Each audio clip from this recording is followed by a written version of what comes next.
சக்தியின் மைந்தன் சண்முகநாதனை அர்ச்சனை செய்யுங்கள்.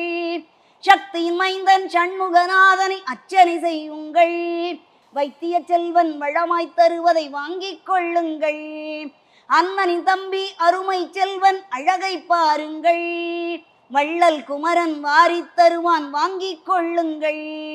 முத்துக்குமரா முத்துக்குமரா முத்துக்குமரா வா வா, செல்வக்குமரா செல்வக்குமரா செல்வம் அள்ளித்தாதா.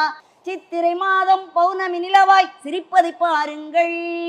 சித்திரை மாதம் பௌர்ணமி நிலவாய் சிரிப்பதை பாருங்கள். பத்தரை மாத்து தங்கம் அவனை பற்றி கொள்ளுங்கள். பத்தரை மாத்து தங்கம் அவனை பற்றி கொள்ளுங்கள். முத்துக்குமரா முத்துக்குமரா முத்துக்குமரா வா வா, செல்வக்குமரா செல்வக்குமரா செல்வம் அள்ளித்தாதா. வெற்றிவேல் முருகனுக்கு